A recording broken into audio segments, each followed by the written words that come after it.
Praise lord. దేవుని నామానికి వందనాలు. ఈరోజు 1 ఉపవాస కూడికలో వచ్చి తీరడానికి ఉన్న కృపావాత్సల్యం దేవుడు మనకి మనందరికీ దయచేసినందుకు దేవునికి స్థితిలో చెల్లించి తీరుతున్నాను. ఈరోజు దేవుని యొక్క సన్నిధిలో రావడం కాస్త ఆలస్యమని ఎక్కువ కూడా ఇలాగే కొనసాగుతుందని నేను నమ్ముతున్నాను. విశ్వాసులు లేటుగా వస్తున్నప్పుడు ప్రాబ్లం లేదు కదా, పాస్టర్ గారు కూడా లేటుగా వచ్చినప్పుడు కనీసం ఆహ్వానమైన వస్తుంది కదా, ఆ ఆహ్వానం కోసం మేము కూడా వెయిట్ చేస్తాం. అప్పుడైనా కొందరికి ఆత్మీయతలో బుద్ధి వస్తుంది. హల్లెలూయా. ఈ 1,000 దేవుని యొక్క సన్నిధిలో ఈ రీతిగా ప్రార్థనతో ఉపవాసముతో గడిపి తీరడానికి దేవుడు మనందరి జీవితంలో కల్పించిన గొప్ప భాగ్య తరగతిని బట్టి దేవునికి స్తోత్రం. దేవుడు మనలందరినీ కూడా శక్తిపరచును గాక, బలపరచును గాక. ఈ 1,000 దేవుని యొక్క సన్నిధిలో వాక్యోపదేశంలో నుంచి పోయిన రోజు మనం ధ్యానించిన ఒక మాట, దాని యొక్క కంటిన్యూషన్ చెప్పాలని కోరుచాం. దానికి ఆధారంగా యెషయా గ్రంథం 7వ అధ్యాయం 14వ వచనాన్ని మనం చదువుకున్నాం. కాబట్టి ప్రభు తానే యొక్క సూచన మీకు చూపును, ఆలకించుడి. కన్యక గర్భవతి కుమారుని కని అతనికి ఇమ్మానుయేలు అను పేరు పెట్టాను. అక్కడ చదివిన వాక్య భాగంలో యేసయ్య జన్మ విషయం గురించి రాయబడినది. నేను యేసయ్య జన్మ విషయం గురించో యేసయ్య ఈరోజు పుట్టారనో ఇదని చెప్పడానికి నేను వెళ్ళట్లేదు. అది నా విషయం కాదు. కారణం ఏంటంటే బైబిల్ దాన్ని రహస్యంగా ఉంచిన దాన్ని నేను బహిర్గతం చేసుకు తీరడానికి, దేవుని వ్యతిరేకంగా మత్సరించి తీరడానికి నేను అంత దౌర్భాగ్యుడిని కాను. అందుకే నాకు బైబిల్ ఏది సెలవిచ్చలేదు, దానిని నేను రహస్యంగానే మర్మముగానే విడిచిపెట్టాలని కోరుచున్నాను. అందులో చెప్పడానికి కోరే ఒకే ఒక మాట, ఒక శిశువు మీకు పుట్టును, ఆయనకి పేరు ఏమని పెట్టవలసినట్టుగా ఇమ్మానుయేల్ అని పిలువబడిన. ఇమ్మానుయేల్ అన్న పదానికి అర్థం దేవుడు మనకి తోడు, దేవుని యొక్క తోడు మనకి ఉన్నదని భాషాంతరం చెప్పబడినట్టుగా మనకి కనబడుతున్నది. అదే పోయిన రోజు దేవుని యొక్క వాక్య భాగంలో నుంచి నేను చెప్పుకోవడానికి ఆధారం తీసుకొని చెప్పినట్టుగా కనబడుతున్నది. దేవుడు మనకి తోడై ఉండి తీరితే పాపము గురించి దేవుడు మనకేం చేస్తారు, బయలుపరచుకు తీరుతారు. దేవుడు మనకి తోడై ఉంటే విశ్వాసం గురించి దేవుడు మనకేం చేసి తీరుతారు, బయలుపరచుకు తీరుతారు. దేవుడు మనకి తోడై ఉండి తీరితే ఎలాంటి బానిసత్వం కలిగిన బతుకులో కూడా దేవుడు మనకి సహాయకుడిగా ఉండి తీరగలుగుతాం. దేవుడు మనకి తోడుగా ఉండి తీరితే మన ప్రయాణాన్ని సుఖకరంగా దేవుడు మార్చుకు తీరుతారు. ఈ 1,000 కూడా దేవుడు మనకి తోడుగా ఉండి తీరితే, ఇమ్మానుయేల్ అయిన దేవుడు మనకి తోడుగా ఉండి తీరితే జరిగేది ఏంటో ఒకసారి చూద్దాం. యెహోషువ గ్రంథం 1వ అధ్యాయం 9వ వచనాన్ని చదివినప్పుడు యెహోషువ తన ప్రజలతో, ఇశ్రాయేలు ప్రజలతో చెప్తున్న ఒక మాట. 1వ అధ్యాయం 9వ వచనం. నేను నీకు ఆజ్ఞాపించి ఉన్నాను కదా, నిర్భరము కలిగి ధైర్యంగా నుండుము, దిగులు పడకము, జడియకము. నీవు నడుచు మార్గం అంతటిలో నీ దేవుడైన యెహోవానికి తోడై ఉండు. చాలు. ఇశ్రాయేలు ప్రజలకు యెహోషువ చెప్తున్న ఒక మాట, నీ దేవుడు నీకు ఏమై ఉంటాడు, తోడై ఉండి తీరుతాడు. ఇది చెప్పడానికి ఉన్న కారణం ఏంటిదంటే, అప్పటి వరకు ఇశ్రాయేలు ప్రజలకి నడిపించుచున్న నాయకుడు మరణించినప్పుడు సంఘ బిడ్డల మధ్యలో భయం, భ్రాంతి వచ్చేసింది. అంతే, ఏకైక సంఘంలో కూడా అంతే. నీ ఆత్మీక నాయకులు చచ్చిపోతే, ఆత్మీకలో నీలో నిన్ను నడిపించడానికి లేకపోతే భయం, విభ్రాంతి వచ్చి తీరుతుంది. అది రాకుండా ఉండి తీరాలంటే ఆత్మీయతలో మంచి, దేవునితో మంచి అనుబంధం ఉండి తీరాలి. యెహోషువకి దేవునితో మంచి అనుబంధం కలిగి ఉంది కాబట్టి యెహోషువ ప్రజలకి చెప్తున్నారు, మరణించిన మోషే మరణించాడు కాబట్టి భయపడాల్సిన అవసరం లేదు, విస్మయం పొందాల్సిన అవసరం లేదు. దేవుడు మన తోడుగా ఉన్నారు. నాయకుడు పోతే ఏమైంది, నాయకుడు మరణిస్తే ఏమైంది? దాని తొలి అధ్యాయం చదవగలిగితే మోషే ఒక మరణ విషయం గురించి రాయబడి ఉన్నది. మోషే ఎక్కడ మరణించారు, ఎక్కడ పాతి పెట్టారు అన్న విషయం బైబిల్ స్పష్టంగా చెప్పట్లేదు.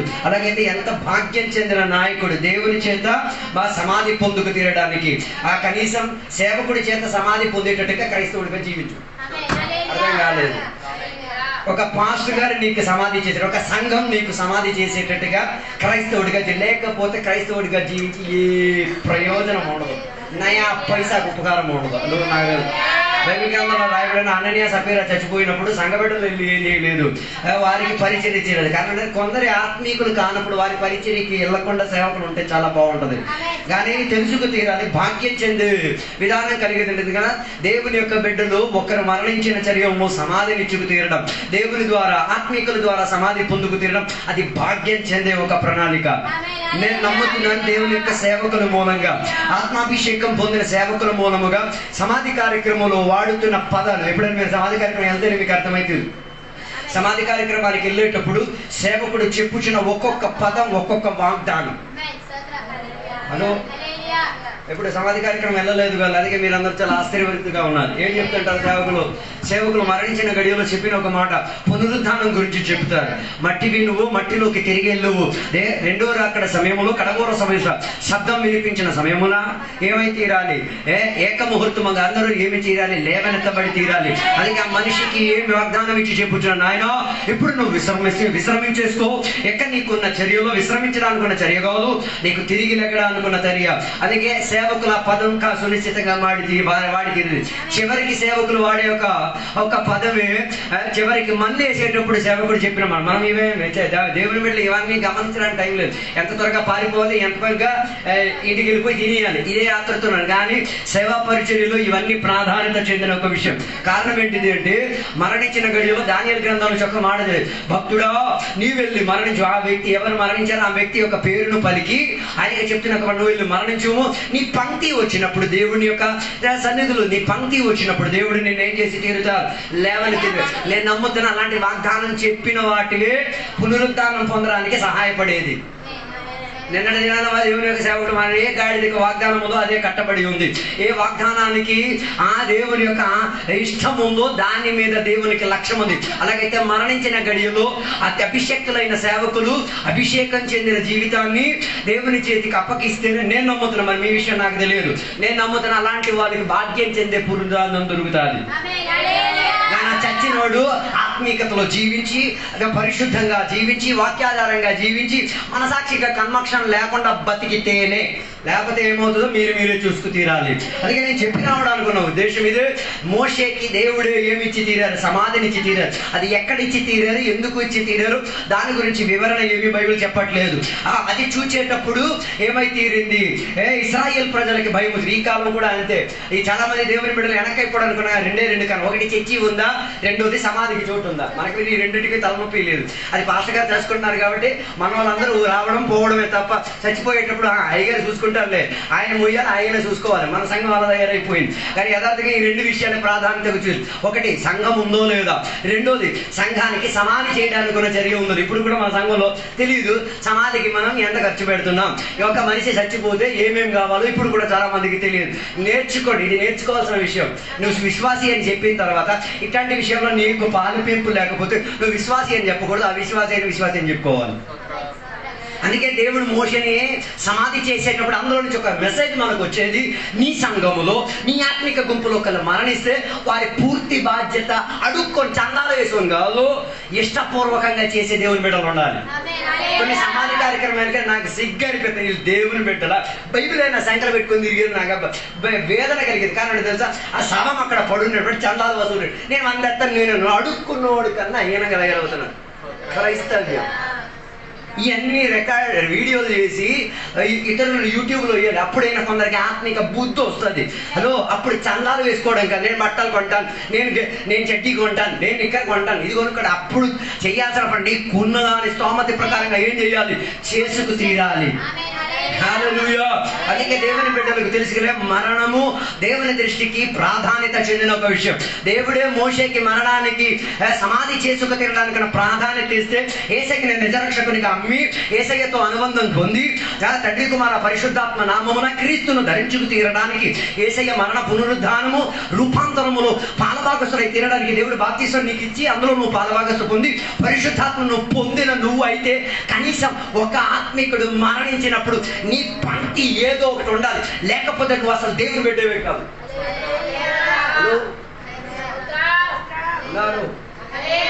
మరి నువ్వు ఇంతకాలం ఎవరికైనా చేసావా లేదో నువ్వే ఊహించుకు తీరాలి. నేను చెప్పేది పరిచర్య కాలంలో మరణించిన గడియలో ఆయనకి చేయాల్సిన పరిచర్య మన చేతులారా, దేవుని బిడ్డల చేతులారా జరిగి తీరాలి. దానికన్నా ప్రాధాన్యత గొయ్య తవ్వడానికి కూడా మనసు ఉంటే గొయ్యి కూడా వేసుకో. లేదు, ఆయన కోసం ఏ పని చివరికి చేయగలిగి తీరుతావో అన్ని చేసుకు తీరొచ్చు. పోయిన రోజు ఒక అమ్మ మా ఇంటికి వచ్చి, అయ్యా అమ్మగారు బతుకునేటప్పుడు ఒక 2 చీరలు కూడా నేను ఏం చేయలేను, కొనుక్కు నేను దౌర్భాగ్యం అన్నాను. బతుకునేటప్పుడు ఇవ్వలేకపోతే సచిన్ తర్వాత ఆమె పేరు మీద ఇచ్చేసి ఏం ప్రయోజనం అన్నాను అడిగాడు.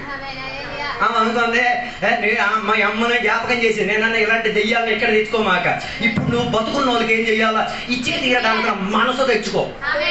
సచ్చినోడి పేరు మీద ఆమెనికే జ్ఞాపకం చేసేసి అన్నదానం చేయడానికి ఇదేం పుష్కరాలు ఏమేం కాదు, ఇది మనకి సిద్ధాంతం లేదు. ఆమె మరణించింది, వెళ్ళిపోయింది. బతికినప్పుడు నువ్వు నయ పైసా ఉపకారం లేకుండా ఉండిపోయి, అది నా తల నొప్ప, అది నీ తల నొప్పది.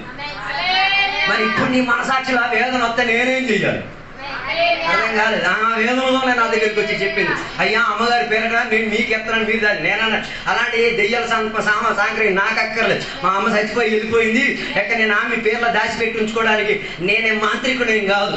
నువ్వు బతుకునేటప్పుడు చేయలేని, అప్పుడు నీకు లేని మనసాక్షి ఇప్పుడు వచ్చిందంటే ఆ మనసాక్షితో ఇతరులకు ఏం చేసి తీరాలి? అమ్మ పేరు మీద కాదు, అమ్మ పేరుని జ్ఞాపకం చేసి కాదు, దేవుని పేరట నేను దేవుని పేరట చేస్తున్నాను అన్నది గుర్తించుకొని ఏం చేయాలి? ఇతరులకు ఏం చేయాలి? సహాయం చేసి పెట్టాలి.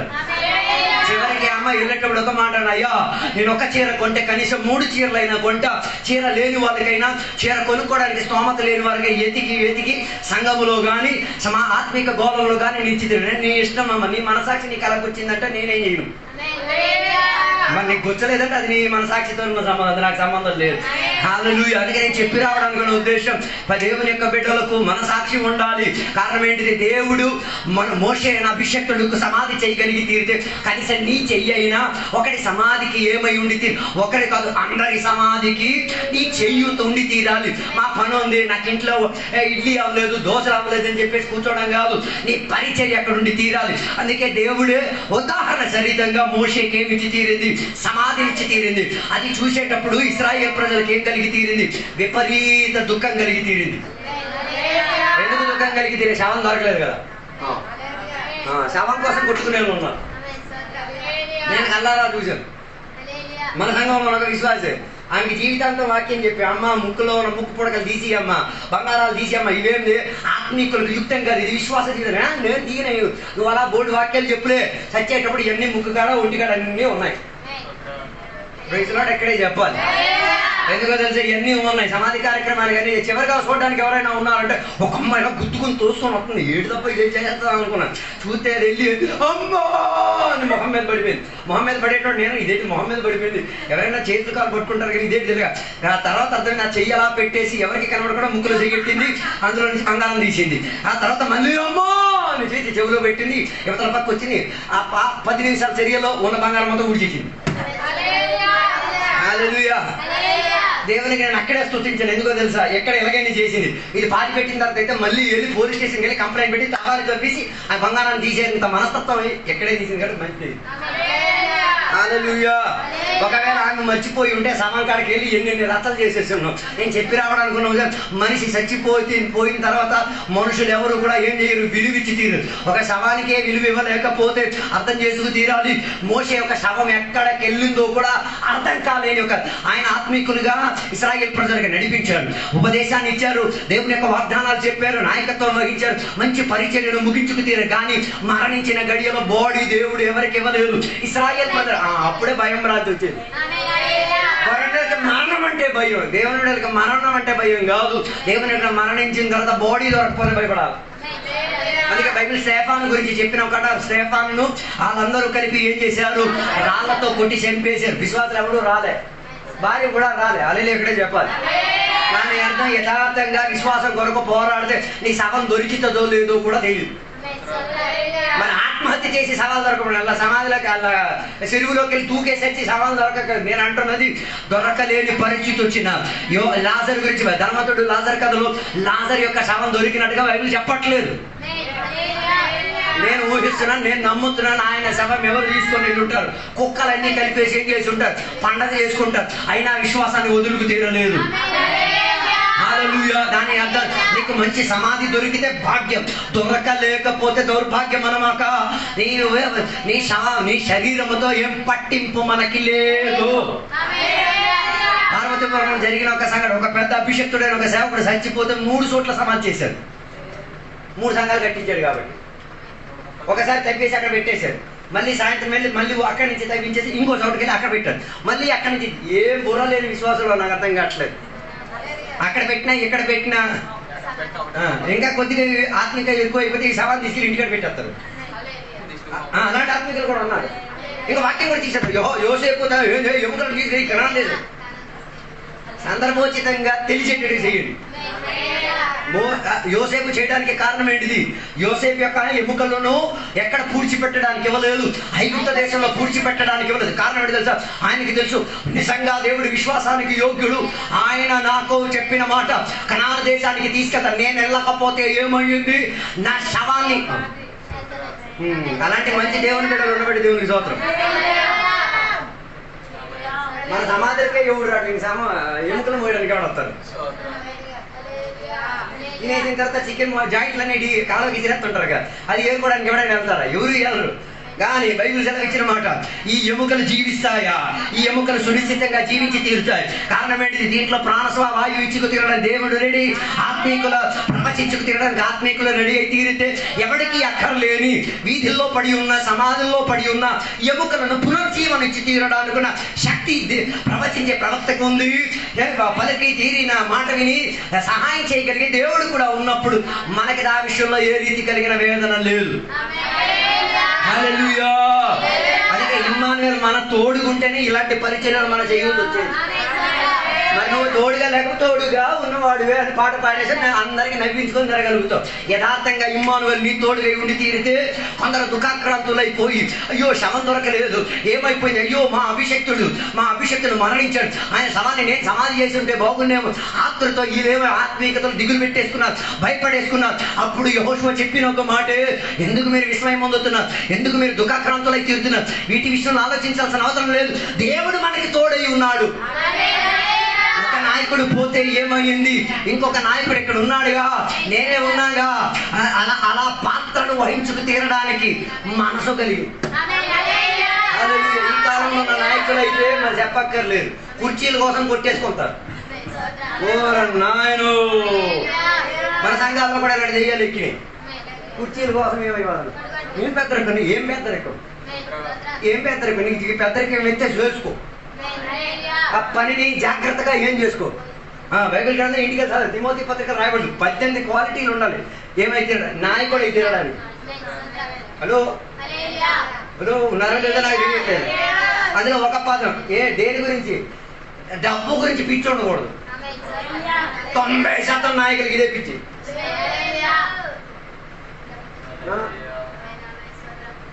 ఉన్నారో లేదా నాకు తెలియట్లేదు.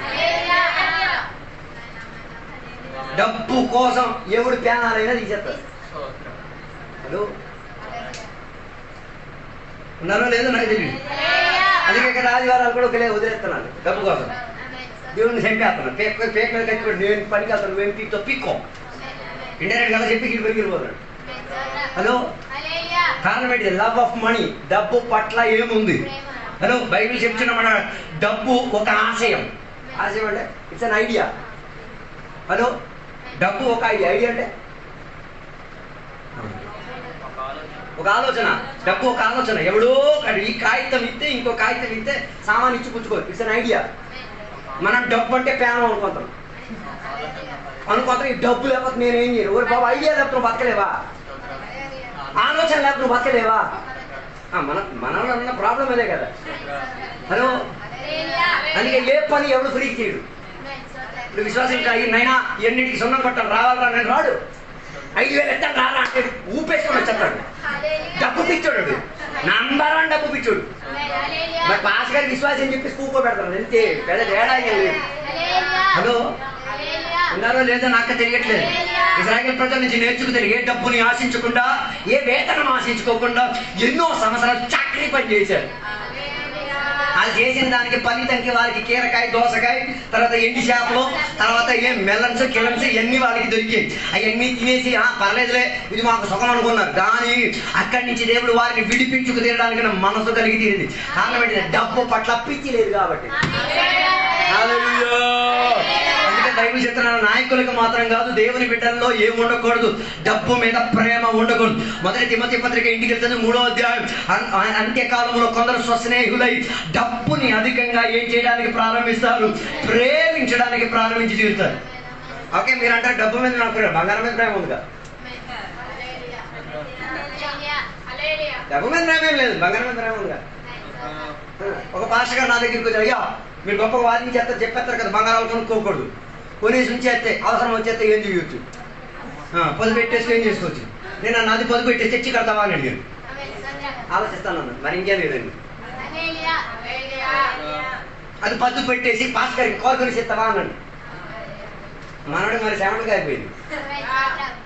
అది పొదుపు పెట్టేసి 10 విధవరాలకి ఇల్లు రెడీ చేస్తావా అని అడిగాడు. కొన్ని పాస్టర్కి ఇవ్వద్దులే, మొత్తం ఇల్లుకి నీ పేరే పెట్టేసుకో, డొనేటెడ్ బై శంకర్రావు పెట్టేసుకో, ఫోటో కూడా పెట్టేసుకో, కడతావు. ఆలోచిస్తా, ఇంకెందుకు దాని వల్ల ఉపయోగం అంటే అది సంపాదించిందే నా కోసం. హలో, అప్పుడు దాని అర్థం నీలో ఏముంది, ఆ బంగారం మీద ఉన్న పిచ్చి ఉంది. దాని అర్థం మీరు బంగారం కొనొద్దనో బంగారం అమ్మొద్దనో బంగారం డబ్బు మీ చేతిలో ఉండకూడదు నేను అంటాను. ఇక వాటి మీద నీకేం ఉండకూడదు, అధిక స్వాధీనం ఉండకూడదు. అది కాదు మనల్ని నడిపించుకు తీరేది, వాటి ద్వారా కాదు మనం నడిపింపబడి తీరేది. అయితే ఇశ్రాయేల్ ప్రజలకు అర్థమై తీరింది, ఇక మమ్మల్ని నడిపించుకు తీరడానికి ఎవరూ లేరు. అంతే కదా, 2 వారాలు అయ్యారు ఆ చర్చికి రాకపోతే ఒకవేళ ముఖాలు చూడాలి.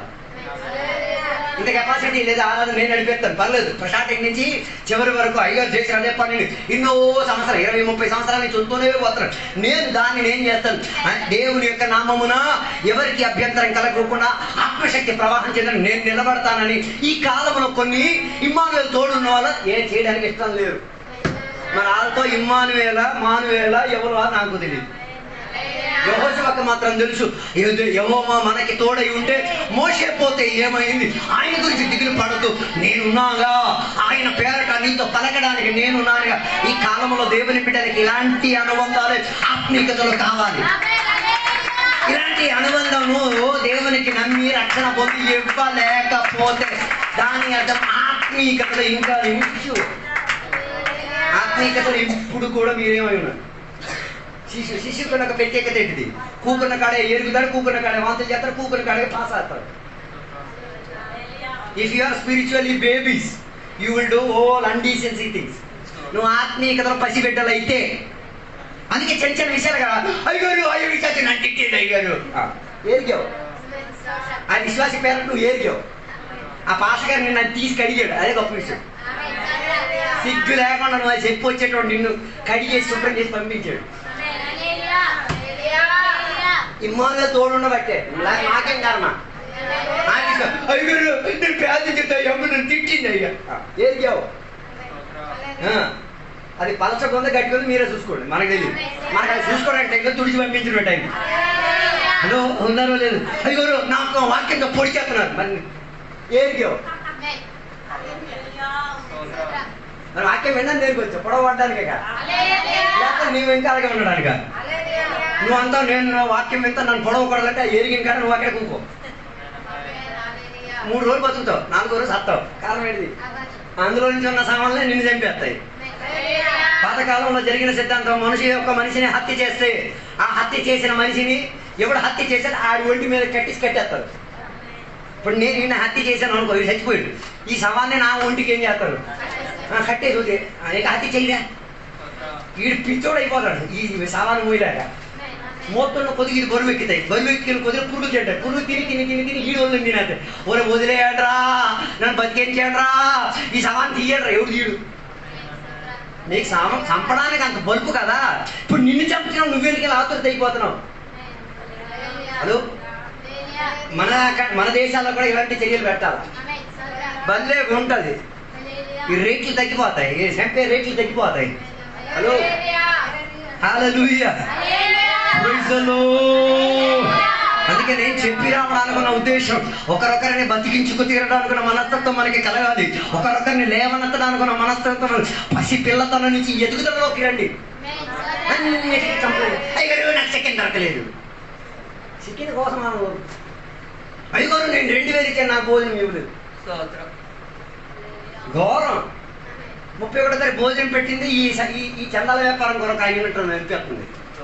తీసుకెళ్ళండి, మిగిలింది అది తీసుకెళ్ళి 10 పొట్లం చేసేసి ఆ వీధిలో ఉన్న ఎందరో ఉన్నారు మాంసం కొని రోల్ అయింది. 800కి మేక మాంసం, 800 800కి మేక మాంసం కొని మంచి మసాలాతో అని చెప్పి తిని ఎన్ని రోజులు ఆడికి ఇవ్వడానికి ఇంటికి తీసుకెళ్ళడానికి. అంటే ఆ చందాలు ఎత్తిందే ఇంటికి తీసుకెళ్ళడానికి రావడం. ఏమి ఇమ్మానుయేల్ మీతో ఉన్నాడు. నాకైతే విరక్తి అయితే ఇలాంటి విషయాలు చూస్తుంటే అసలు తినబుద్దే ఇది. హలో, నీ ఇంట్లో ఏమైనా కరువా, నీ ఇంట్లో ఏమైనా తక్కువ, దేవుడు ఎంత సమృద్ధిగా ఇచ్చాడు, కానీ ఎప్పుడు స్వశ్రయం ఇతరుల పట్ల ఏం లేదు మనకు, దాని అర్థం ఇమ్మానుయేల్ నీ తోడు లేడని. హల్లెలూయా, హల్లెలూయా. బైబిల్ గ్రంథంలో పరిచర్య అన్న పదానికి ఉపయోగించిన భాషాంతరం బల్ల మీద ఉండి ఆహారం అందించడం, బల్ల మీద ఉండి ప్లేట్లు కడగడం, బల్ల మీద ఉండి ఇతరులకు పరిచర్య చేయడం.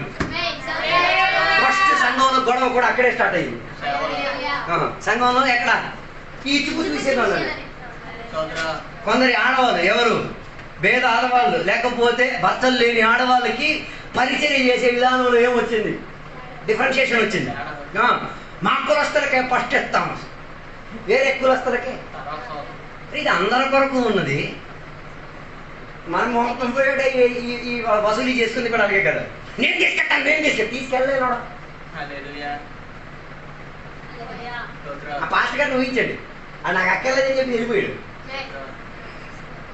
ఫస్ట్ ఆయనే కదా కొట్టుకోవాలి, ఆయన ఆత్మీయుడు. నాకు దీనికోసం ఇల్లు కుక్కల్లా కొట్టుకోండి, నాకే సంబంధం. కానీ దీనికి మళ్ళీ కంప్లైంట్ ఒకటి, అయ్యో నాకు దొరకలేదు అయ్యా, నాకేం లేదయ్యా, నేను 2000 కట్టాను అయ్యా. ఆత్మ మరి దీని ఇమ్మానుయేల్ నీ తోడు అనాలా, ఇంకేమైనా అనాలి, నాకు అర్థం కావట్లేదు. హల్లెలూయా. నేను ఉన్న విషయాలే చెప్తాను, బయట ఉన్న విషయాలు ఏం నచ్చలేదు, ఎక్కడ ఉన్న విషయాలే నేను చేస్తున్నాను. దాని అర్థం దేనికోసం, ఏ సవాలా వేయలేదు, పూట పాయసం కోసం ఆత్మీయతను రాక పెట్టాను. హల్లెలూయా, ప్రైజ్ ది లార్డ్. జీవితంలో రోజు తింటున్నాం, 365 రోజులు తింటున్నాం, ఏదో 3 రోజుల కోసం కదా. పేద దరిద్రులను మీరు చూడు, దుఃఖాక్రాంతులై కూర్చున్న వారిని మీరు చూడు. హల్లెలూయా. నీ ఇంటికి పాస్టర్ గారిని విశ్వాసాన్ని అందరినీ పిలిపించి భోజనం పెట్టారు, నీ ఊర్లో ఉన్న పిలిచి పెట్టచ్చుగా. కొనుక్కోవడానికి చేతకారం ఉన్నప్పుడు పిలిపించి. హల్లెలూయా, హల్లెలూయా.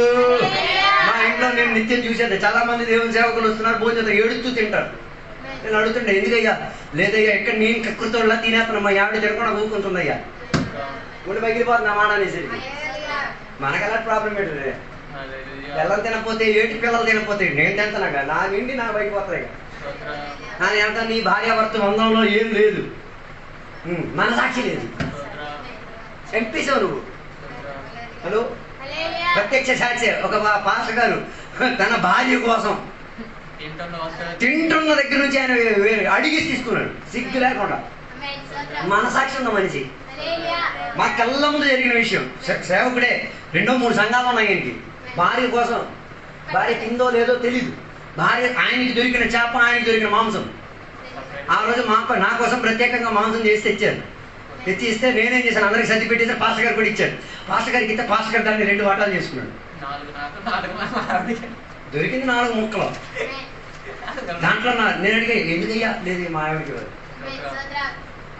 మన సాక్షి. మరి ఆయన వాళ్ళ ఆవిడ కొడుతున్నారా తిరగబాడుతున్నా అది నాకు తెలియదు, కానీ మన సాక్షి ఏదో కూర్చుంటుంది, లేకపోతే ఏదో చెప్పుకుంటుంది, లేకపోతే ఆయన అంత చేసుకోవాలి. అంత అవమానం పొంది ఎంత ప్రజల మధ్య ఇది వేరు చేసుకుని మా ఆవిడ కోసం నేను చెప్పాలంటే కనీసం అభిమానమైనా ఉండాలి. హల్లెలూయా. నేను చెప్పొచ్చి ఆయన నేను చేసినట్టు చెయ్యాలన్నది కదా, కనీసం అలాంటి మనసైనా ఉండాలి. చొక్కటి కన్నీరైనా పడవాలి. అయ్యో, నేను ఇక్కడ చికెన్ మటన్ లాగే తినేతాను, అక్కడ నా భార్య నా పిల్లలు చల్లందంతో ఏం గారికి ముంచుకొని తింటుంటారు, లేకపోతే మీ ఒడియాలు గిడియాలు గట్ట ఎడబెట్టి అలా నోట్లో పెట్టేసి కక్కేసి తింటుంటారు. గుర్తుకు కూడా రావట్లేదు. దాని అర్థం ఏంటిది? ఇతరుల పట్ల మనకి మనసాక్షి లేదు. దాని అర్థం మీ పగటి వేళ దేవుని విడలారా యెహోషువలా మనం తయారవుదాం. ఒక నాయకుడు లేకపోతే ఏముంది, నేను ఉన్నానుగా, దేవుడు మనతో ఉండి తీరగలిగితే ఈ విషయంలో దుఃఖపడాల్సిన అవసరం లేదు. ఇక్కడ ఉన్న పరిచర్యలో నేను మీకేమై ఉన్నాను, తోడుగా నేను మీకు తోడై ఉండి మీకున్న అవసరతలన్నింటిలో కూడా సహాయకుడిగా, నాయకుడిగా దేవుడు నన్ను ఏం చేసిన సహాయపరిచి తీరుతారని బలపరిచి ధైర్యపరిచి తీరడానికి ఇమ్మానుయేల్ తోడున్న వాళ్ళకు మాత్రమే సాధ్యం. హల్లెలూయా, హల్లెలూయా. అందుకే నేను చెప్పి రావడానికి ఉద్దేశం ఇదే. జీవిత విధానములో, ఆత్మిక పరిచర్యలో ఏ రీతి కలిగిన అడ్డగింపులు వచ్చినా యథార్థ ఇమ్మానుయేల్ తోడైన వారు ఆ సందర్భంలో ఇది నా కొరకు బాధ్యత, నేనే దేవుని కొరకు ఏం చేసి తీరాలి, రాయబారిగా ఉండి పని చేసి తీరాలి. హల్లెలూయా. బైబిల్ గ్రంథం చెప్పొచ్చిన మాట, ప్రవక్తల కాల తరగతిలో దెబోరా అని చెప్పిన ఒక ప్రవక్త గురించి బైబిల్ చెప్తున్నది. దెబోరా అన్న ప్రవక్త ఆడది కాబట్టి యుద్ధం చేయడానికి ఒక ఆడది వెళ్తే ఎలా బాగుంటుందని చెప్పి ఉన్న పురుషులకు అందరికీ బలపరుచుకొని చెప్పింది. పురుషులందరికీ చెప్పిన పురుషుడు చెప్తున్నాడు, ఓ నాన్న నేను వంటగా వెళ్ళి ఏం చేయలేదు. మా ఇంకా దెబోరా ఉండబడి దేవునికి స్తోత్రం. ఈ కాలంలో ఉన్న దెబోరా లేదు, మాకేది మేమేం చేయాలా? ఆ దెబోరాను బట్టి దేవునికి ప్రవక్తురాలే, దేవుడు నెత్తి మీద ఎక్కడానికి వెళ్ళలేదు. ఏ కాలంలో ఉన్న దెబోరాలు అయితే నెత్తికి ఎక్కేస్తారు. హలో, ప్రవక్తే ఇశ్రాయేలు ప్రజలను నడిపించిన నాయకురాలే, కానీ ఆమెకు తెలుసు నేను లోపడాల్సిన దానికి నేను లోపడాలి. హల్లెలూయా, హల్లెలూయా. అధికారం దొరికితే ఈ కాలంలో దెబోరా పురుషుల మీద చెయ్యట్టి పేదం చేస్తారు. నీ భర్త మీద చెయ్యట్టి పేదం చేయడానికి కూడా దమ్ము లేదు నీకు. నీ పిల్లల మీద చెయ్యట్టి పేదం చేయడానికి కూడా బలుపు లేదు నీకు. పరాయి మొగుడు, ఎవరో భర్త, ఎవరో కొడుకు, ఎవరో పెట్టేసి వేసి రక్తం చెయ్యం నీ మీద. ఎందుకు అలా వచ్చేదాడు? పురుషులు ఐగో పెట్టేస్తున్నారు కదా. దెబోరా మాత్రం అవుతాయి సార్, పరిజ్ఞానం ఉండాలి. కొన్ని దెబోరాలకు అసలు పరిజ్ఞానం ఉండదు. హల్లెలూయా. అందుకే పురుషుల కన్నా ఆడవాళ్ళకి అధికంగా తాకీదుకు బైబిల్ ఇచ్చే. దాని అర్థం ఆడవాళ్ళంటే దేవునికి అసహ్యమునో, ఆడవాళ్ళంటే మూల కొదికి అదేం కాదు. ఆడవాళ్ళకి ఏం రావచ్చు, పలుకుబడి అధికారం వచ్చినప్పుడు వాళ్ళు మారిపోవచ్చు. ఫస్ట్ ఉదాహరణ బైబిల్లో రాయబడింది అవే. ఫస్ట్ ఆవిడ. మీరు ఆ పొజిషన్లో ఉంటే మీరేం చెప్తారు?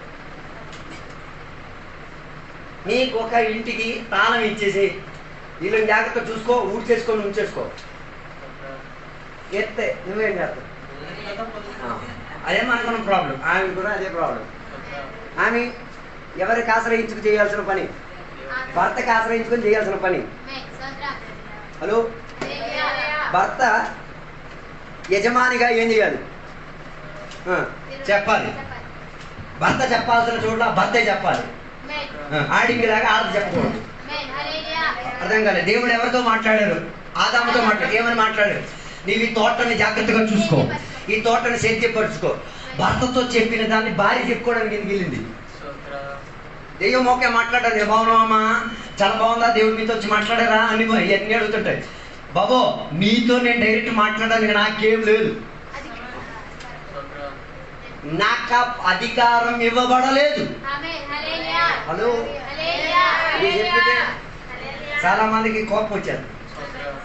ఐఎమ్ నాట్ ఆథరైజ్, నాకు ఆథరిటీ లేదు. అంటే మీ ఆయన లేనప్పుడు ఆయన చెక్ బుక్లో నువ్వు సంతకం చేసి చెక్ డబ్బులు తెచ్చేస్తావు, దానికి శాత కానప్పుడు ఇది కూడా చేయకూడదు. అర్థం కాలేదు. ఆయన అలాగే కదా చేసింది. అలా ఆయన లేనప్పుడు భూమికి ఉన్న ఆస్తి మొత్తం మరి దొంగ సంతకం వేసిందో ఒరిజినల్ సంగతి ఏ సంతకం ఏదో చేసింది కానీ మొత్తం ఎవరు చేతికి. దాని అర్థం ఆత్మిక విషయంలో ఏదైనా చెల్లిపోయేటట్టుగా మార్చొచ్చు. అర్థం కావడం కష్టం, చెక్కు చెల్లడం కష్టం, కానీ ఆత్మీయతలో కావాలంటే సాతానుడు చెక్కును కూడా చెల్లేటట్టుగా మార్చేస్తాడు. అందుకే చాలా దాంపత్య జీవితాలు నిలకడత్వం ఉండలేకపోవడానికి ఉన్న కారణం. కొందరికి ఇప్పుడు కూడా దాంపత్య జీవితం అంటే ఏంటో తెలియదు. నేను చెప్పేది దాంపత్య జీవితం తెలియలేని పెంపకమే వేస్ట్. వాళ్ళ అమ్మ నాన్న కుటుంబ జీవితం ఎలా ఉండాలో చూపించలేదు. 20 సంవత్సరాలు జీవించి వాళ్ళ అమ్మ నాన్న ఏం చేయలేదు, పిల్లలకు నేర్పించలేదు. వైవాహిక జీవితం ఇది, అది నేర్పించలేదు కాబట్టి ఇక్కడ విడిపోతుంది. మళ్ళీ ఆయన అమ్మ నాన్న వేరే పెళ్లి చేసేస్తున్నారంటే మీరు ఊహించుకొని మరి అంటుంటారు. హలో, నేను చెప్పొచ్చే అధికారానికి ఎవరు లోబడి ఉండి తీరాలి? భార్య లోబడి ఉండి తీరాలి. దెబోరా లోబడింది కానీ రూతు లోబడింది. అందుకే వారి యొక్క పేర్లు బైబిల్లో ప్రాధాన్యతగా రాయబడి ఉంది. మరియా లోబడింది. హలో, బైబిల్ గ్రంథంలో ఉన్న మరియా ఏం చేసింది? లోబడింది. దేవుడు ఆమె దగ్గరికి వచ్చి ఏం చెప్పాడు? నువ్వు ఒక సంతానాన్ని ప్రసవించుతావు, భర్త దగ్గరికి వెళ్ళి అడుగుతానని చెప్పి ఇది ఎలా సాధ్యము?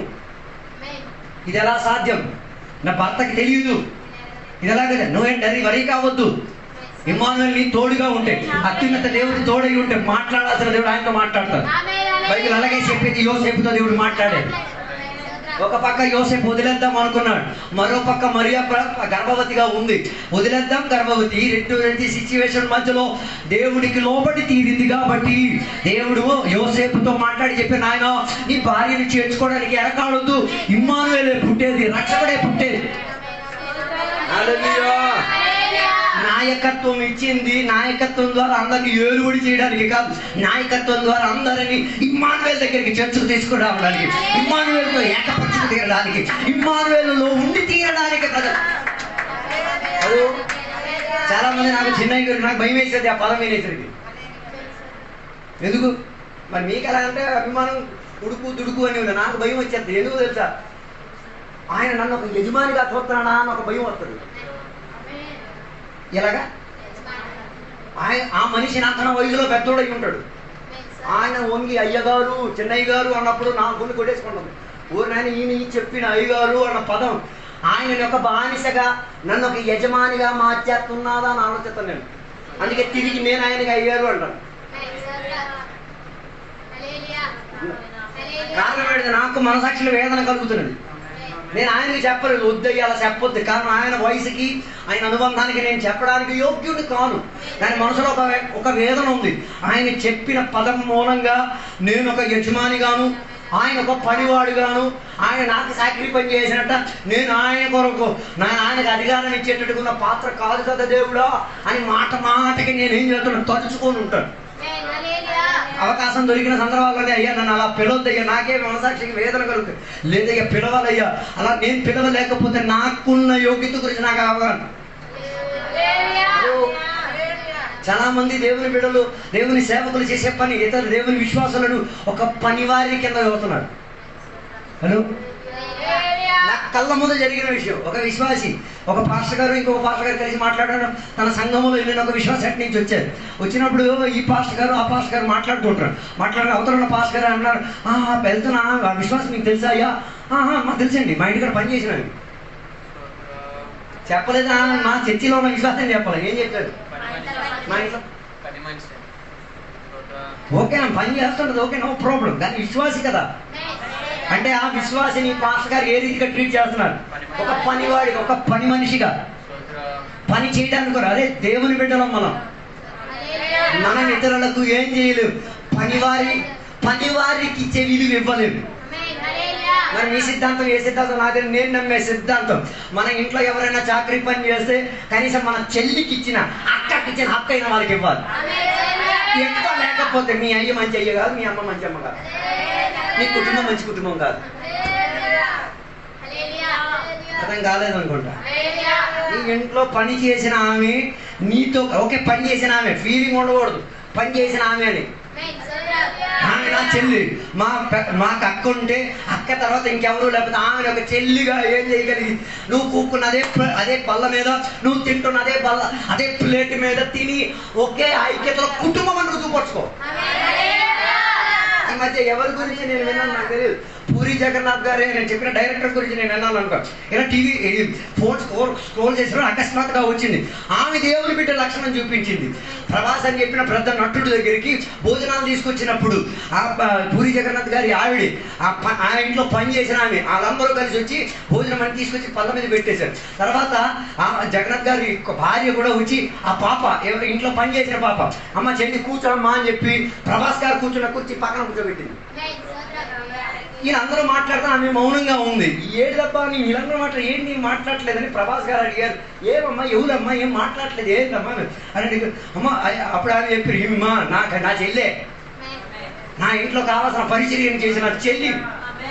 అయ్యా మీకు చెల్లి లేదు కదా, నాకు తెలిసిన చెల్లి కాదు, వాస్తవంగా అది నా ఇంట్లో పని మనిషి కాదు, నేను దాన్ని కుటుంబంగా చేర్చేసుకున్నాను. అందుకే నేను కూకున్న కాడ అది కూర్చుకోవాలి, నేను లేని చోట్ల అది ఉండడానికి యుక్తం కాదు.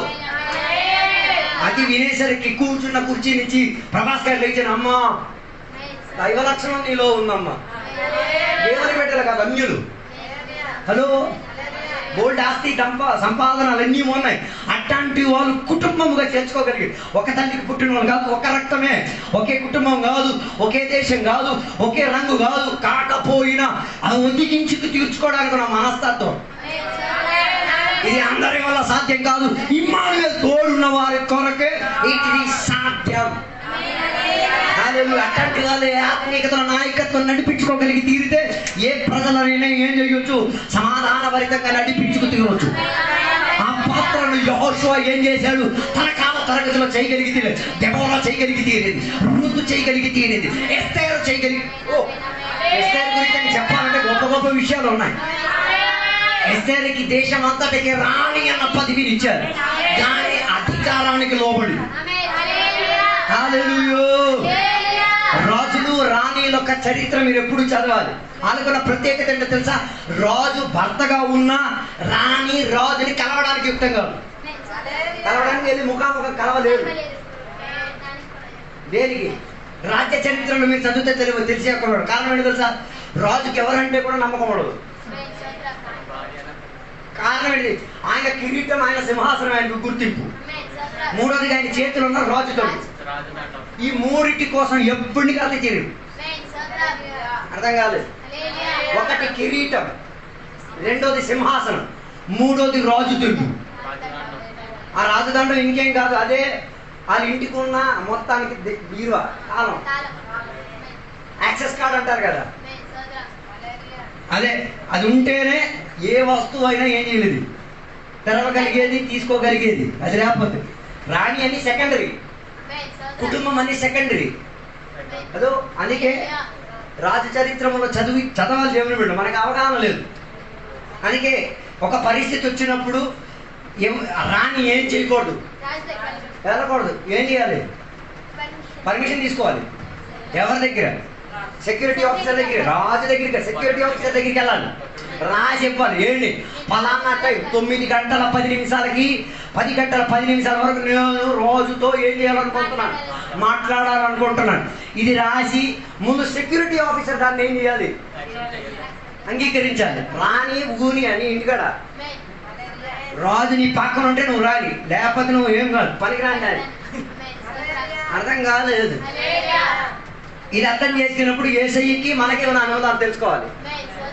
ఏసయ్య రాకపోతే నువ్వు దేనికి పనికిరాడు. మనం ఏసయ్య పేరు అన్ని చేసేస్తాం. సమయోచిత సమయం ఏసయ్యకి పరిగెట్టాలనుకున్న సదుపాయం రాజుగా ఉన్న ఏసయ్య మనకి ఇచ్చాడు కాబట్టి వెళ్తున్నాం. అర్థం కాలేదు. ఎస్తేరు జీవిత స్థితిగతులు ఒక పరిస్థితుల్లో సెక్యూరిటీ ఆఫీసర్ రాయడానికి అవి ఏం చేయడానికి రాదు. ప్రార్థన ద్వారా దేవుని దేవా, నేను సింహాసనం ఇది రాజు దండాన్ని, రాజుల యొక్క పద్ధతులను ఎరగొట్టుకుంటూ దేవా, నీ పని నిమిత్తం నిన్ను ఆశ్రయించుకొని నీ పరిచర్యను లెక్కించుకుని నా ప్రజల కొరకు, నా ప్రజలకు జరిగిన అత్యాచారం కొరకు నేను చావడానికి రెడీ.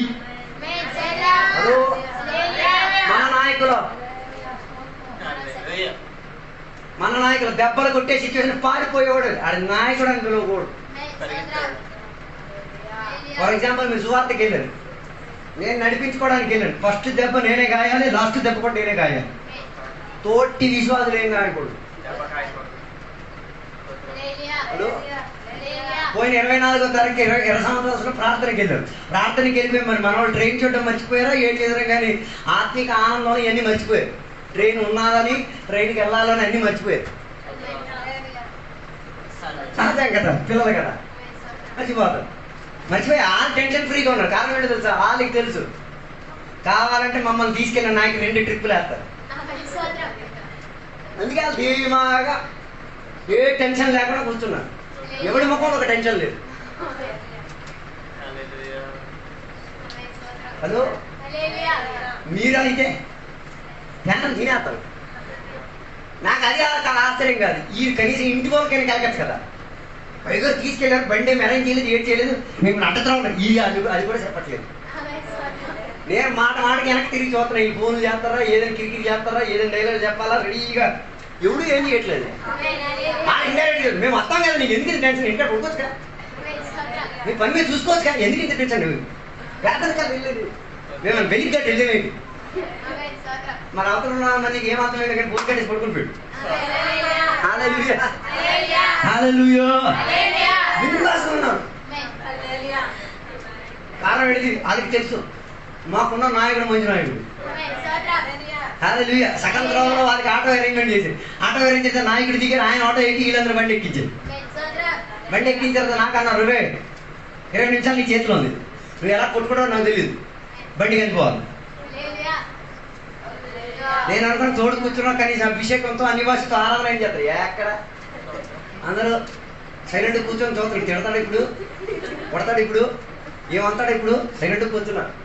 నేను కనీసం ఆత్మలో ఆరాధన అందరికీ ఆహ్వానం వచ్చింది సంఘంలో. దేవుడా అందరూ రాలేదు ఇక్కడ, దేవుడు స్తోత్రమే. కారణం ఏంటి తెలుసా? ఈ సరుకులు మేము వెళ్ళలేము. సరుకులు ఏదో దేవుడు తెచ్చారు కదా, మరీ కృపదేవా. హల్లెలూయా. Praise the Lord. ఆ 45 కిలోమీటర్లు 22 నిమిషాల లోపల కోర్టుకెళ్ళి తీసుకెళ్ళి అక్కడ ఉంచి వాళ్ళకి బండి ఎక్కించేసి పంపించేసి ఇట్లు కూడా నేను కాశాను. వెళ్ళి అన్ని పంపించి తిరిగి వచ్చి నేను తిట్టు కూడా కాశాను. మీరైతే నేను చెప్పొచ్చే మాట, నాయకత్వం అలాంటి వాళ్ళు ఉంటే ఎక్కడైనా ప్రజల సంరక్షణ కలిగేటట్టు ఉండేది. అందుకే ప్రవర్తన గ్రంథంలో నాయకులు లేక, నడిపించేవారు లేక గొర్రెలు ఏమైపోయారు, చెదిరిపోయి తీరారు. ఒక పరిస్థితి వారిని ఏం చేసింది, చెదరగొట్టేసి తీరింది. హల్లెలూయా, హల్లెలూయా. నాయకుడు అని ఎప్పుడు తెలిసేది తెలుసా? సుఖం ఉన్న చర్యలో కాదు, దుఃఖం చెందే చర్యలోనే నాయకుడు కాదో తెలిసేది. హల్లెలూయా. ఒక వేదన కలిగిన ఒక చర్యలో, ఒక ఇబ్బంది కలిగిన ఒక చర్యలో, ఎవరు సహాయం లేని చర్యలో ముందొచ్చి పంక్తిలో నిలబడగలిగిన వాడు, సహించగలిగిన వాడు, దెబ్బలు తీసుకోగలిగిన వాడు యథార్థ నాయకుడు. హల్లెలూయా. అందుకే యెహోషువ 1:9 ప్రకారంగా ఆయన ఒక మంచి నాయకుడు. సమాజం మొత్తం సుమారు 45 లక్షల మంది ప్రజలు విసుగుతో, వేదనతో, కన్నీరుతో ఏడుస్తున్న చర్యలు ఈయన లెగిచి నిలబడగలిగి చెప్పారు, ఎందుకు మీరు పడుతున్నారు, ఎందుకు మీరు ఇలా చింతాగ్రస్తులు అయిపోతున్నారు, ఎందుకు మీరు భయపడుతున్నారు, నో వరీస్, ఇమ్మానుయేల్ మనకి తోడై ఉన్నాడు. హల్లెలూయా. అప్పటి వరకు ఒక ఎలకను కూడా నడిపించలేదు, ఒక ఎలకను కూడా, ఒక చీమను కూడా నడిపించలేదు. కానీ అయ్యగారితో ఎప్పుడు తిరిగాడు మోషేతో. బైబిల్ సెలవిచ్చిన మాట, మోషే అతి ఉన్నత కొండ మీద ఎక్కిన కొండ శిఖరంలో ఈడు మొత్తం పైకి ఎక్కకపోయిన సగం అయ్యగారికి ఏమైనా కావాలా, అయ్యగారు పిలుస్తారా అని ఆలకించుకొని కూర్చున్నాడు. ఎవడు? యెహోషువ. ఈ కాలంలో చిన్న అయ్యగారు మనం చూడలేవు. ఆయన ఎన్ని రోజులు? 40 రోజులు 40 రాత్రులు దేవుడితో అనుబంధం కలపడానికి వెళ్ళినప్పుడు ఆయన ఉన్నట్ట ఈడు కూడా. బైబిల్ సెలవిచ్చేమాట, ఆయన మోషేకి ఏమిచ్చేవాడు? చేయూతనిచ్చేవాడిగా మారాడు, సహాయం చేసేవాడిగా మారాడు, ధైర్యపరిచేవాడిగా మారాడు. ఈ కాలంలో ఉన్న నాయకులు అవ్వడానుకున్నవారు దయచేసి మీ అయ్యగారికి ఆత్మిక తండ్రి అని చెప్పకూడదు. నా వినపం, ఆత్మిక తండ్రి అని పిలవడానుకున్న యోగ్యుడు ఎవడు? ఆత్మిక పిల్లలే. ఆత్మిక పిల్లలైతే ఆత్మిక తండ్రి ఎక్కడెక్కడికి వెళ్ళాడు చరిత్ర మొత్తం చూపించి పిలువు, ఉత్తుతే పిలిచేస్తారు, మా ఆత్మిక తండ్రి అది. చెడ్డీ కూడా కడకూడదు. పిల్లడు అయిపోయింది కదా, దాని చెడ్డీ కడగాలన్నది కాదు, కానీ ఆ పరిచయం చేయడం కూడా మనసు ఉండాలి. హలో, నేను ఇక్కడ హర్యానా వెళ్ళిన ఒక సేవకుడు, ఆయనకి ఈ కాళ్ళ దగ్గర ఏదో ఇన్ఫెక్షన్ ఉంది, పెళ్లి చేసుకోలేదు పాస్టర్ గారు. సంఘానికి కాపరేం కాదు, సంఘానికి వాక్యం బోధించిన బోధకుడు. మొత్తం బూజు, చీమ వచ్చేస్తుంది. వాక్య పరిచయం ఆయన వాక్యం చెప్పడానికి ఇలాంటి చీము గీము ఏం చూడు, అటు ఇటు ఉరికి పరిగెట్టి. నేను వాళ్ళతో నా ఆత్మిక శిష్యులను నేను చూశాను, నాకు చాలా ఆనందం కలిగింది. ఎందుకో తెలుసా? రొయ్య, కాటను, గొడ్డ, బెటడిన్ ఇవన్నీ పట్టుకొని కూర్చొని ఉన్నారు, బాక్స్ పెట్టుకొని. అయ్యగారు వాక్యం చెప్పేసారు, అయిపోయిన తర్వాత అయ్యగారు స్టేజ్ నుంచి కిందకి దిగారు ప్రార్థన చేయడానికి. వీళ్ళందరూ స్టేజ్ మీదకి ఎక్కేసి ఒకరేమో గొడ్డుతో తీసుకుని ఆయన ఎక్కడెక్కడ పరిగెట్టాడు, రక్తాలన్నీ కడుగుతున్నాడు, ఇంకొకడేమో ఫినాయిల్తో మొత్తం తుడుచుకొని వెళ్తున్నాడు, ఇంకొకడేమో అక్కడ అన్ని శుభ్రం చేసుకుని. ఏందిరా బాబు అని చెప్తే అప్పుడు అర్థమైంది, ఈ అయ్యగారు ఉరికినప్పుడు ఇందులో నుంచి మొత్తం ఏం కాలింది, చీమో రక్తం మొత్తం కాలిపడింది. ఓ, ఇదంతా అయిపోయిన తర్వాత అందరి కోసం ప్రార్థన చేసిన తర్వాత అయ్యగారు వచ్చేసరికి తన బట్టలు మొత్తం చూశాను, మొత్తం రక్తం. వెంటనే అయ్యగారు అక్కడ కూర్చున్నారు. వీళ్ళన్నీ ఏం చేశారు, పరిచయం చేసి క్లీన్ చేసి అన్నీ చేసి పెట్టారు. ఒక్కడి ముఖంలో ఏం లేదు, గలీజి పని చేస్తున్నానా నా భావన లేదు. అప్పుడు వాళ్ళ అయ్యగారు తండ్రి నాన్న అని పిలిచేది విన్నప్పుడు గుండె పగిలిపోయింది. ఎందుకు పగిలింది సార్, దేవా నేను అంతా చేయడానికి యోగ్యత, అర్హత, ఎన్నిక, గుర్తింపు నాలో దర్శనంలో లేదు కదయ్యా. నాకు అలాంటి మనస్తత్వం లేదు. సొంత నాన్నకే నేను అలా చెయ్యను. అలా సొంత నాన్న కాకపోయినా, సొంత కుటుంబం కాకపోయినా, సొంత సమాజం కాకపోయినా దానిని ఎర్రగొట్టుకుంటూ దేవుని యొక్క ప్రతినిధి కొరకు చేయడానికి మనసు, అలాంటి ఒక మనసు నాకు దయచేసి దేవుడు. హల్లెలూయా, ప్రైజ్ ది లార్డ్. నేను చెప్పి రావడానికి ఉన్న ఉద్దేశం ఇదే. నాయకుడు ఒక అకస్మాత్తుగా పుట్టుకొచ్చిన పుట్టకొక్క కాదు. అర్థం కాలేదు. బైబిల్ కాలేజీలో చదివిస్తున్న పాస్టర్ అయిపో, ఆ సిద్ధాంతం చచ్చిపోరు. బైబిల్ ఎప్పుడు సహకరించట్లేదు. ఒక్కడు పాస్టర్ అవ్వాలంటే నేను ఆత్మీయతను నడిపించిన సేవకుడు కనీసం మూడు సంవత్సరాల నుంచి 15 సంవత్సరాల ఎక్స్పీరియన్స్ ఉండాలి. అతి తక్కువ 3. ఆ 3 సంవత్సరాలు ఆయన ఎక్కడెక్కడికి వెళ్ళాడో ఫుల్ బయోహిస్టరీ ఆయన గురించి తెలిసి ఉండాలి. అర్థం కాలేదు. యేసయ్యతో 12 మంది శిష్యులు తిరిగారు కదా, యేసయ్య బయోహిస్టరీ మొత్తం తెలుసరికి. కారణం ఏంటి? 24 గంటలు. అందుకే వాళ్ళు చెప్పగలిగారు యేసయ్యలో పాపం లేదని, యేసయ్యలో ఏ దోషము లేదని, యేసయ్య నీతిమంతుడని, యేసయ్య రబ్బీ అని పిలవడం, టీచర్, బోధకుడా అని పిలవడానికి యోగ్యుడని 3 సంవత్సరాలు పట్టింది. హలో, పోనీ ఆయన పెళ్లి చేసుకోలేదు బట్టి ఓకే, మన సేవకులు పెళ్లి చేసుకున్నారు కదా, మళ్ళీ 3 సంవత్సరాలు వాళ్ళు 3 వేలు కొడుకు. అలాగే నేను చెప్పను. అయ్యగారు చెప్పాను, నేను ఆత్మీయ కొడుకుని, అయ్యగారు కొడుకుని ఇంట్లో నేను. చాలా మంది నాయకులు ఆత్మిక తండ్రి, మీ నాయకుడి గురించి బయోహిస్టరీ తెలుసా? హలో, నేను మీకే అడుగుతున్నాను, ఇంకెవరికి అడగట్లేదు. నాన్న నాన్న అని పిలిచేస్తున్నారు కదా, ప్రార్థించండి నాన్న. ఏం తెలియదు నాన్న గురించి. నాన్న ఏ మెడిసిన్ చేద్దా తెలియదు, నాన్న ఏ ఆసుపత్రికి పోతే ఏం తెలియదు, నాన్నకి ఎన్ని రోగాలు ఏం తెలియదు, నాన్నకి ఎంత సంపద ఏం తెలియదు, నాన్న ఎక్కడెక్కడికి ఏం తెలియదు. అన్నీ ఫోన్ చేసుకొని తెలుసుకోవాలి. మాట్లాడితే ఇమ్మానుయేల్ నా దేవుడు, మీ దేవుడు ఇమ్మానుయేల్ దేవుడు, ఇంకే దేవుడు. Hello hello, praise the Lord. దాని అర్థం ఆ ఆత్మిక అనుబంధంలో ఏమొచ్చింది? దూరత వచ్చింది, సెపరేషన్ వచ్చింది. హలో,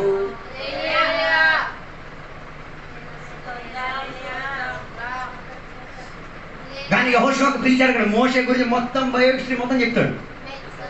హల్లెలూయా. బైబిల్లో రాయబడి ఉన్న మొదటి గ్రంథం యోబు గ్రంథం. యోబు గ్రంథం మొదటి రాయడానికి మోషే యోబు నివసించిన ఊరికి వెళ్ళి రీసెర్చ్ చేశాడు. ఏమని?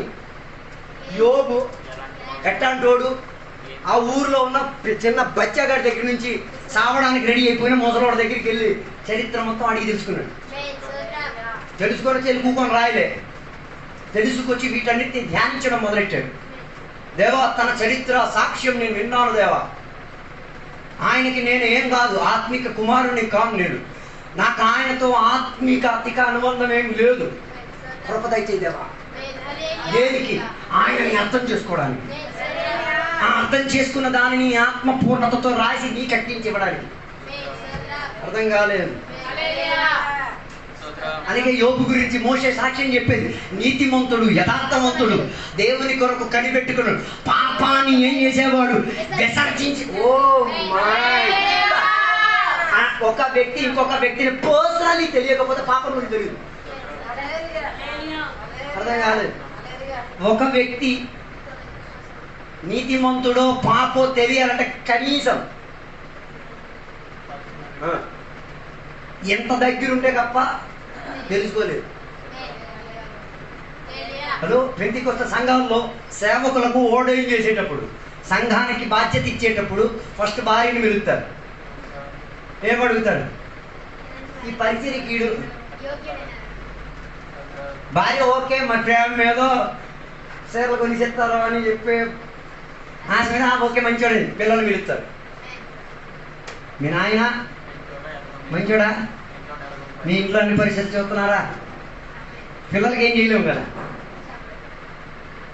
భార్య ఏదో విధంగా మాయ మాటలు చెప్పి పిల్లలు ఆయన ముగ్గురు సాక్ష్యం అంగీకరించిన తర్వాత ఆయన కుటుంబకులకు అడుగుతారు, దగ్గర సంబంధాలకు అడుగుతారు. ఇవన్నీ అడగడానికి వెళ్తే ఎవరు పనికిరాడు.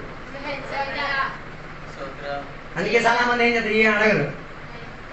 మా అభిషేకులు సలహా అని చెప్పి అది చేస్తామని చెప్తారు. అందుకే ఒకరిని ఓడేం చేయాలని పరిశుద్ధాత్మ సహాయం కావాలని చెప్పింది. హల్లెలూయా. అందుకే నేను చెప్పి రావడానుకున్న ఉద్దేశం, నాయకులు అలా పుట్టుకొచ్చే పుట్టకొక్క కాదు, వారి వెనకాతల ఏముంది? ఆత్మీక అనుబంధం ఉంది, ఆత్మీకతల సమయం గడిపిన సందర్భం ఉంది. లేకపోతే దాని గురించి తెలుసుకు తినడానికి బైబిల్ గ్రంథంలో ఎలీషా ఏలియా గురించి చదవండి, మోషే యెహోషువ గురించి చదవండి. శిష్యులు యేసయ్యతో ఉన్న అనుబంధం, రిలేషన్షిప్, అనుబంధం, ఆత్మిక అనుబంధం, ఆత్మిక నాగరికత్వం, ఆత్మిక సహవాసం, వీటి గురించి మీరు బాగా నేర్చుకోండి. అప్పుడే మీకు అవన్నీ అర్థమై తీరేది. పౌలు తిమోతికి కలిగిన అనుబంధం, పౌలు బర్నబాకి కలిగిన అనుబంధం, పౌలు శీలాసకు కలిగిన అనుబంధం, పౌలు మార్కుకి కలిగిన, ఇలా ఒక్కొక్కరిని కలిసి చదవండి, అప్పుడే అర్థమై తీరేది. హల్లెలూయా. పుట్టుతే కాదు వారు అయ్యగారు అయ్యగారు అని పిలిచేది, అయ్యగారి పిలవడానికి యోగ్యత కలిగిన వారు కాబట్టి. హల్లెలూయా. అలాగే నేను చెప్పి రావడానికి ఇమ్మానుయేల్ నీ తోడుగా ఉండి తీరితే వేదన పడుతున్న జనాన్ని లేవనెత్తగలిగే బాధ్యత. అందుకే యెహోషువ భయపడొద్దని చెప్పిన లక్షణములు, ఇమ్మానుయేల్ నా తోడుగా ఉన్న లక్షణములు, యెరికోని దాటించుకోగలిగి తీరాడు, యోర్దానును దాటించుకోగలిగి తీరాడు, ఎక్కడ వరకు ప్రజలు తీసుకోగలిగి తీరాడు, కనాను దేశానికి ఉన్న దగ్గర వరకు తీసుకురాగలిగేటట్టుకున్న అనుబంధాన్ని తీసుకొచ్చి తీరాడు. మోషేకి దేవుడు కనాను దేశాన్ని ప్రవేశించడానుకున్న అనుమతి ఇవ్వకపోయినా కనాను దేశం తేరి చూడడానుకున్న అనుబంధం మనకిచ్చారు. కానీ తన ఆత్మిక కుమారుడు, ఆత్మిక నాయకుడు, ఆత్మికతలో పెరిగొచ్చిన కుమారుడు యెహోషువ కనీసం ఆయన దర్శనానికి తగ్గట్టుగా వెళ్ళగలిగి తీరాడు. ఎంత మొత్తం చెప్పుకొచ్చుకున్న కారణం ఇదే, నువ్వు ఎవరికి నాన్న నాన్న నాన్న అని పిలుతున్న కనీసం ఆయన దర్శనమైన పూర్తి చేయి. అది కూడా మన సంగపడే తెలియదు. ఇప్పుడు నేను అడగను, అయ్యా నీ దర్శనం ఏంటిది? ప్రార్థన విషయం ఏంటిది కాదు. అందుకే ఈ సంఘంలో సెక్రటరీ పాస్టర్ లేదు. ఒకరి దర్శనం ఇంకొకరు ఏం చేయలేకపోతున్నాడు, టేక్ ఆఫ్ చేయలేకపోతున్నాడు. మోషేకి దేవుడు ఇచ్చిన దర్శనం ఏంటి? కనాన దేశం ఇశ్రాయేలు ప్రజల గురించి ఈయన దూరం నుంచి చూడగా అది ఆయన దర్శనం. యెహోషువ దాన్ని నెరవేర్చాడు. వారిని ఆత్మిక నాయకులు అనేది. లేకపోతే ఫ్లెక్సీలో పేర్లు వస్తే నాయకులు కాదు. అర్థం కాలేదు. మనం అనుకున్న ఫ్లెక్సీలో పేర్లు వస్తున్నాయి, వాళ్ళకి పేర్లు ఇచ్చిన మంచిదే, ఓకే, అభిమానం ఇస్తున్నాం, గౌరవిస్తున్నాం, దర్శనం. వాళ్ళ వారి నాయకులు కాదు. నాయకుడుకున్న ఏకైక ఉద్దేశం ఏంటి తెలుసా? నన్ను నడిపించిన వాడి దర్శనం ఏంటిదో, యేసయ్యకున్న దర్శనం ఏంటిది? లోక వ్యాప్తికి వెళ్ళి సకల మానవులకు ఏం చేయాలి? సువార్త చెప్పండి. That's the vision of God. నీ పక్క ఊరికి వెళ్ళి సువార్త చేయలేదు, నువ్వు సపట్లు కొట్టడానికి కూడా యోగుడు కావు. ఆయన పాట పాడడానికి యోగ్యుడు కావు, ఆయన్ని సేవించడానికి యోగ్యుడు, ఆయనకి బల్ల కానుకలు ఇవ్వడానికి యోగ్యుడు కావు. యేసయ్య చెప్పింది ప్రపంచ వ్యాప్తి వరకు వెళ్ళి దిగాంతం వరకు. పోనీ అంత వెళ్ళడానికి సోమత లేకపోయినా ఎక్కడి నుంచి నీ పక్కింటోడికి అని చెప్పాలి. హలో, నీకు అప్పగించిన దర్శనం కలిసి నీ పక్కింటోడు, నీ ఎదురింటోడు, నీ వెనక్కింటోడికి, తర్వాత వెళ్ళి అమెరికా వరకు వెళ్ళు, అమెరికా భూతికాంతం వరకు వెళ్ళు. హలో, యేసయ్యకున్న దర్శనం శిష్యులు ఏం చేసుకున్నారు? దత్తుకు తీసుకున్నారు. ఆయనకే కదా తోమ మన ఊరికి వచ్చాడు. ఆయనకేం కర్మ? మన ఊరికి రావడానికి ఆయనకేం కర్మ? ఎన్నో రోజుల ఓడ ప్రయాణం, భార్య పిల్లలు కుటుంబం బంధుత్వం మొత్తం విడిచిపెట్టి ఈ ఊరికి వచ్చి ఈ మట్టి కాడ ఈ గడ్డలో చచ్చిపోయాడు. హలో, హల్లెలూయా. ఇదే దర్శనం. అందుకని పాట పాడుతున్నారు, దర్శనము లేక పాడుతున్నారు. వాస్తవం దర్శనం తెలియదు. సేవకుడికి ఒక దర్శనం ఉంది, ఉత్తిగా కాదు ఇక్కడికి వచ్చింది. అందుకే వెళ్ళి అడగండి, మీ ఆత్మిక తండ్రి కదా. మరి మీ తండ్రి కాకపోతే అడగొద్దులేదు. అయ్యో నీ దర్శనం ఏంటిది? ఎందుకు నువ్వు తెచ్చి కడపాలనుకుంటున్నావు? ఏంటి నువ్వు ఇక్కడికి వచ్చిన ఉద్దేశం ఏంటిది? అడగండి. తర్వాత చెప్పండి, అయ్యారు దొంగ అని, తినడానికి వచ్చాడని, పనికిరాను తిడతాడని చెప్పండి, తిట్టుకోండి. దర్శనం తెలియకుండా తిట్టుకోకూడదు. వెజ్లో అలే అని అడిగితే ఇలాంటి విషయాలు అన్ని వాసులు కృపావరాలు ఎందుకు. హల్లెలూయా. Praise the Lord. అందుకే యెషయాతో దేవుడు చెప్పిన ఒక మాట, ఎవరు నా కొరకు బయలుదేరుతారు, ఎవరు నా కొరకు ఈ పని చేయడానికి రెడీ. ఆ యెషయా చెప్పిన దేవా, ఇదిగో నేనున్నాను, ఈ మూర్ఖ తరముల మధ్యలోకి వెళ్ళడానికి నేనున్నాను, నాలో ఉంది ప్రకటించడానికి, నా చేతులు ఉన్నాయి దీన్ని రాశికి తీరడానికి. దాని ఎంత దర్శనం కలిగిన వాడు తన అవయవం మొత్తం ఆ దర్శనం నెరవేర్పు కోసం ఉపయోగించుకుని తిరుగుతాడు.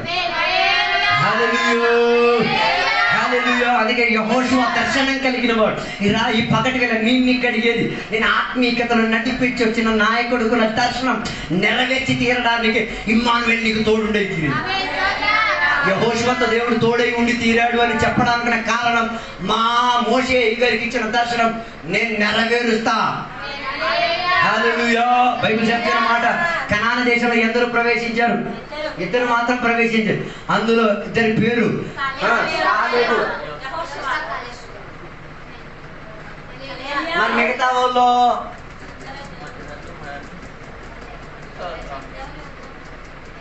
మరి మిగతా వాళ్ళు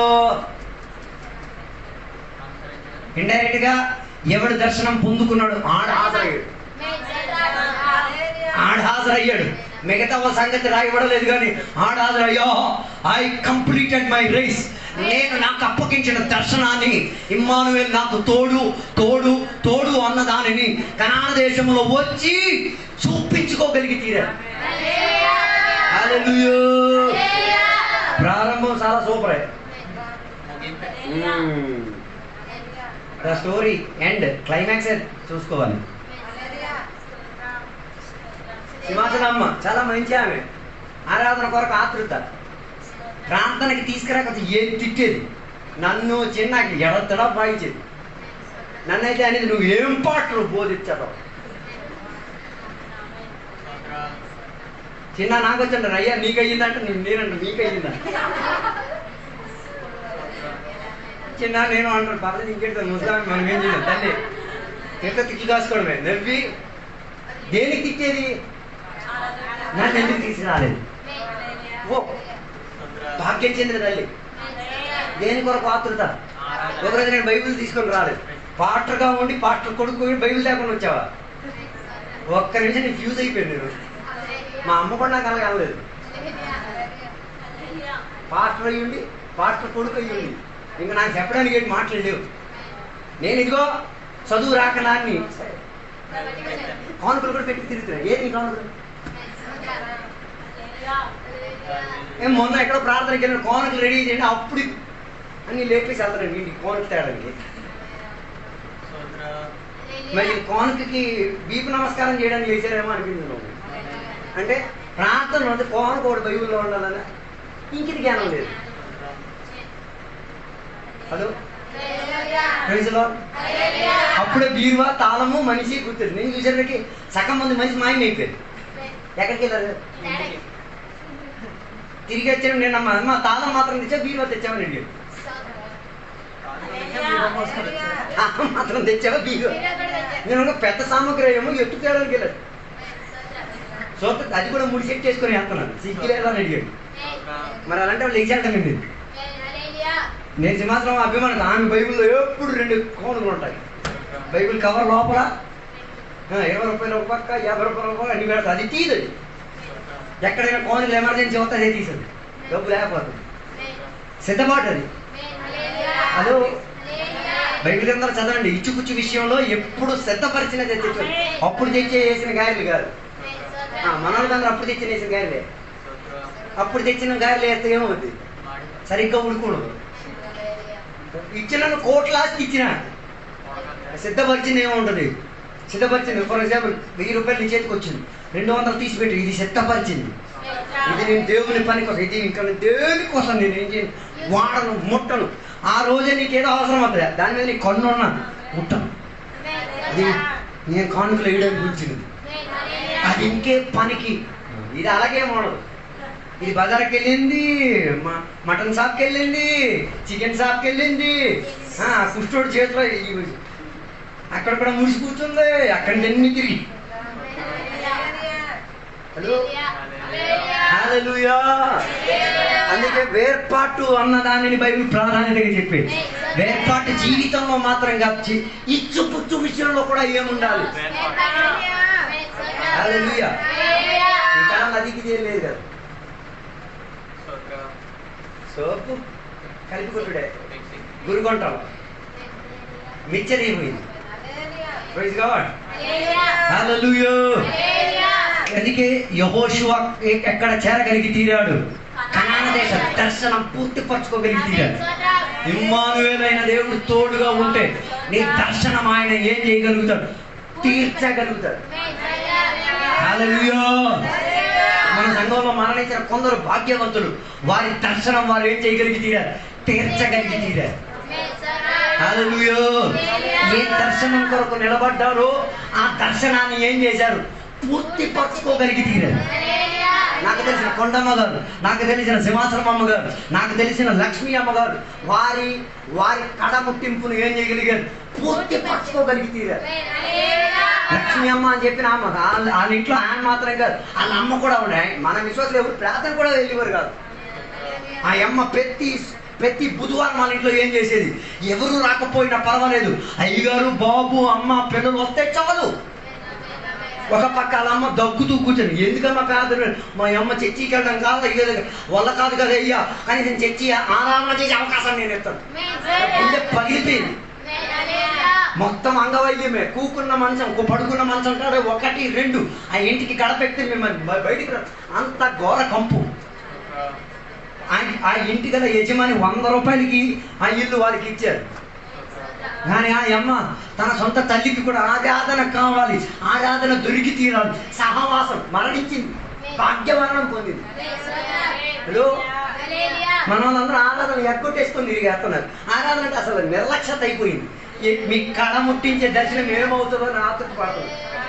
అందుకే మేము వేదన పడితే, నాయన నీ ప్రారంభం చాలా ఆటపాట సందడి అందడి గిందడి పప్పలు గారెలు అన్నీ ఉన్నాయి, ముగింపు ఎలా ఉంది? కనాను చేరుతావా? కనాను చేరే సిచ్యువేషన్ ఇమ్మానుయేలు నా నీ తోడు. ఇస్కరియోతు యూదా దేవుడితో ప్రారంభించాడు. కడ ముట్టించినప్పుడు ఎవరు ఆయన తోడు? బైబిల్ చెప్పేది ఒక ఉరితాడు కొనుక్కున్నాడు కాదు. వీడు యేసయ్య దగ్గరికి వచ్చేటప్పుడు వీడికి ఒక ఆశ ఉంది. ఏమని? నేను ఒక గుర్రాన్ని కొంటాను. దానికోసం వీడు ముందే ఏం చేసుకున్నాడు? తాడు రెడీ చేసుకుని వచ్చిన ఆయనకి అర్థం కాలేదు, ఈ తాడే ఆడు ఉరితాడు అయిపోతుంది. ఆ తాడు కట్టుకున్నాడు. మరి ఆ తాడుకి ఎలా బలం ఉంటుందిలే? 3.5 సంవత్సరాల క్రితం కొనుక్కున్న తాడు అది. ఆ తాడు అది నెరవేర్చలేకపోయాడు కాబట్టి ఏది ఆ ఆశ? ఏ ఆశ? ఒక గుర్రం కొనుక్కోవాలన్న ఆశ యేసయ్య నమ్మి కూడా నేనేం చేయలేకపోయాను. ఓ లోడ్, ఈ దర్శనం ఈ విషయం చాలా గొప్ప విషయం. కానీ అర్థం, నీ గుర్రం కొనడానికి యేసయ్యని అమ్మేసినా కూడా నువ్వు గుర్రం కొనలేవు. అర్థం కావడం కొద్దిగా కష్టం. ఇస్కరియోతు యూదా ద బెస్ట్ ఎగ్జాంపుల్.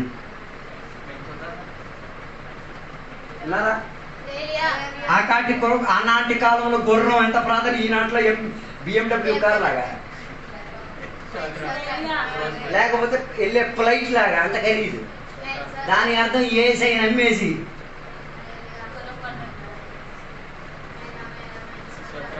యేసయ్య తోడుంటే ఏమైనా మనొచ్చు, మనం తోడుండాలి.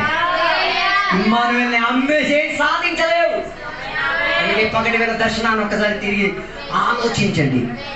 నీకు ఆత్మీయతలో నడిపించిన, ఆత్మీయతలో రక్షణలోకి నీకు నడిపించిన, వాక్యం ఇచ్చి బోధించిన, వాక్యములో నిన్ను బలపరిచిన, నీ కోసం ప్రార్థన చేసిన, నీ కొరకు ఉపవాసం చేసిన, నీ కొరకు కన్నీరు కార్చిన, నీ కొరకు అన్ని విషయంలో తోడొచ్చిన ఆయన దర్శనం ఏంటిది, ఆయన సేవించిన ఉద్దేశం ఏంటిది తెలుసుకు తీరి కనీసం ఆయన పూర్తి పరచలేని దాన్ని నేను చేయాలి.